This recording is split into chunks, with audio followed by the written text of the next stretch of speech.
Time now, 7:07 a.m. Members of the royal family in mourning as they prepare for the funeral of Prince Philip. The monarch died a week ago today at the age of 99. Here to go over what we can expect tomorrow and what this means for the royals moving forward is Aaron Bains, president of St. George's Society of Toronto. Aaron, good morning.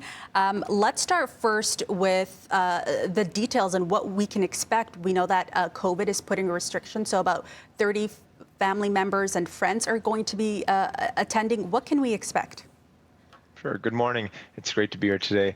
I think we can expect, to be honest, a family funeral. It's going to be about 30 people, as you indicated. That doesn't include the clergymen or the attendees at the chapel itself.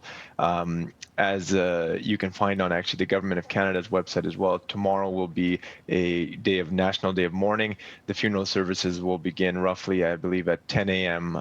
Eastern Time and will be broadcast in Canada. There's a variety of processions that are going to occur, but they will culminate in, as you indicated, about 30 close family and friends who will be at the chapel for a private ceremony.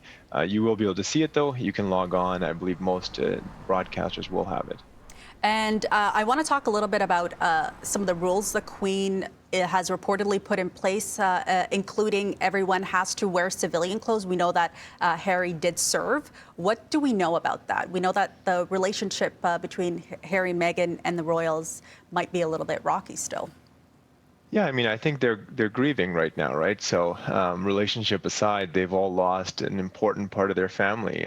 Myself, I lost my great-grandfather last year, and it was important that everybody has their own perceptions, but the family is grieving. Now, the reason that my understanding of why everyone is in civilian attire is actually to the benefit of Prince Harry, which is that he no longer serves as a result of stepping down from the royal family and would not be able to wear military attire. So he would stick up, so to say, stick out as a sore thumb if he was the only one who was not. And I think it's probably helpful to him to be able to have less things to worry about when he's grieving the loss of his grandfather.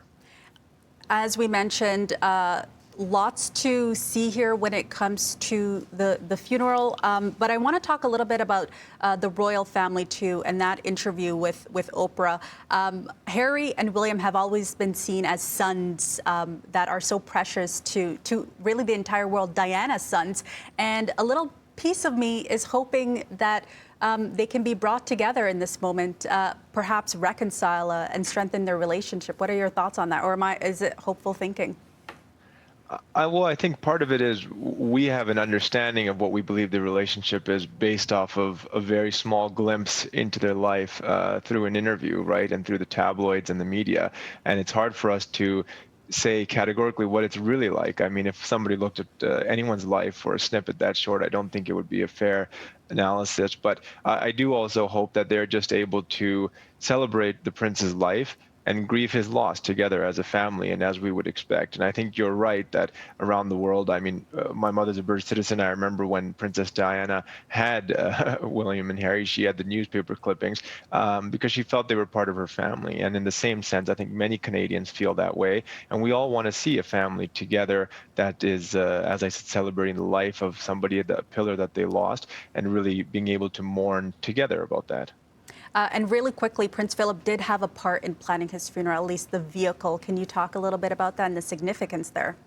Yeah, I believe he helped actually design this range, country-style range.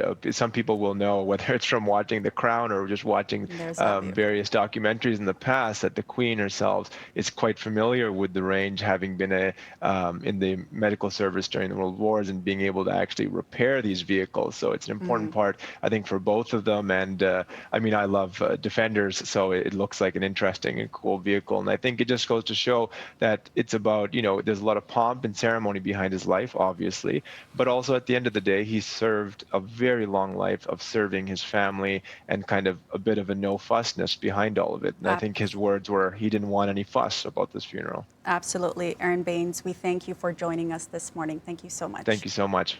And I'll send it over to Dina and Sid.